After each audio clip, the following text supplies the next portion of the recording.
Alright, listen up. I'm the one with all the facts and figures around here, so believe me when I tell you that the Sisters of Battle, and I say this purely from an objective, mathematical standpoint, is the best boss fight in the game.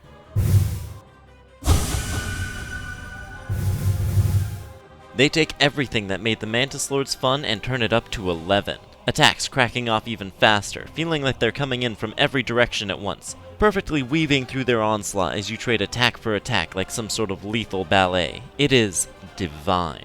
On a functional level, very little has changed. The additional health of one more sister gives them more health than any other non-ascended boss fight, but the whole fight goes so rapidly you barely notice. No new attacks in their repertoire, so we once again have the lunge, the plunge, and the whirlwind slash.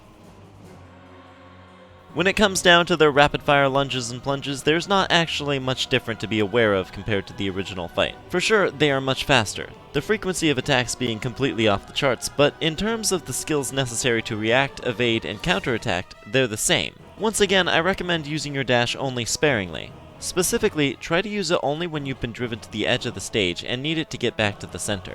Otherwise, small jumps and sidesteps are all you need. I also recommend using your double jump to string together nail pogos should they come at you with multiple lunges in a row, as you may not have quite enough time to touch the ground between attacks. What is new to this fight are their new trio attacks. For one, if two of them line up to use a pair of synchronized lunges, the third will always immediately follow up with a plunge. An attack which comes at you from three directions at once is absolutely threatening, but their simple, geometric attack patterns still make this a simple dodge. Land your nail pogo on the pair and immediately move to the side, and you'll do just fine.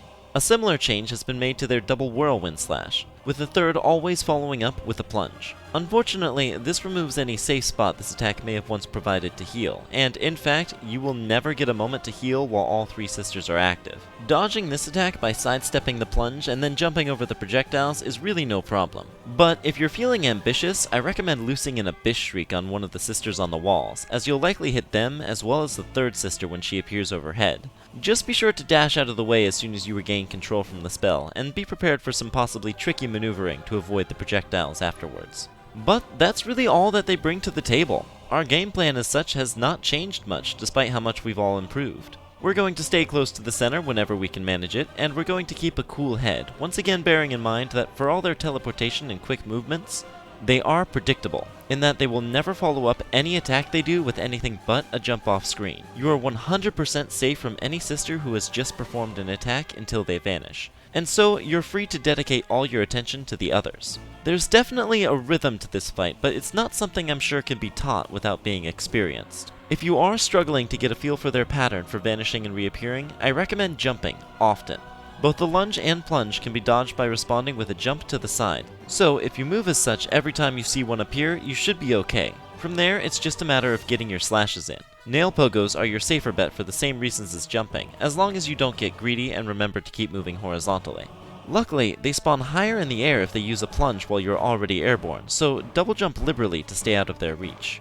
And that should be plenty to carry you through, at least until you fell one of the sisters and turn this back into the fight against the Mantis Lords. From there, it's all downhill. Their coordination, their partnership, is their greatest weapon. They've chosen to honor us with their full strength. It's only fair to return the favor. When battling on Ascended, this first wave of the single Mantis Lord has 600 HP, up from 500, not a big difference. Definitely the most that this particular phase has ever had in any iteration of this fight, but ultimately very much a non-issue. However, in Phase 2, all three of them now have 950. This gives them the second highest HP out of any boss fight in the game, second only to the Ascended and Radiant Watcher Knights fight, which has 3600. This can make this fight quite the endurance challenge, but as I've said before, despite how much HP they have, everything moves so fast and you have so many opportunities to deal damage, and take damage apparently, that it barely feels like it. Of course, since we only just fought them very recently, we haven't gained any new skills or abilities that will make any part of this fight easier, so it's really going to come down to just base fundamentals. How well can you dodge by doing various jumping, saving your Shade Cloak Dash for when you need it most, and things like that.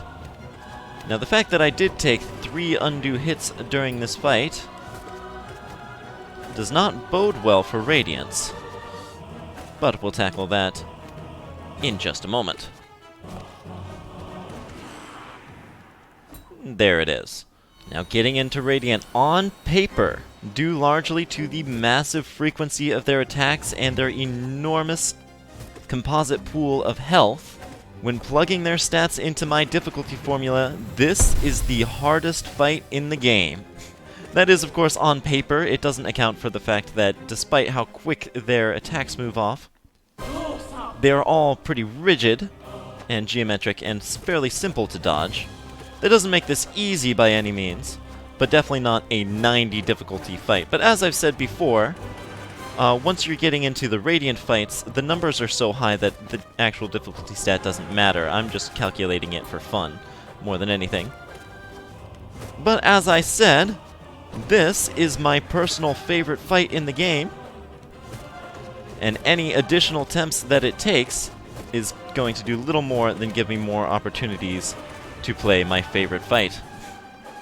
So this is very much a win-win situation here. Of course, as with Ascended, I have very little to offer in the way of new advice for actually taking them down, but that shouldn't matter, because this is one fight where once you get it, it doesn't matter how much damage or how much health they have. Just get into the flow, into the rhythm, and you'll take them down, no problem.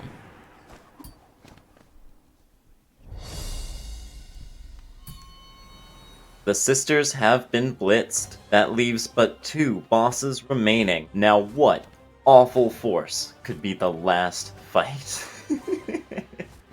See you next time when we fight Winged Nosk.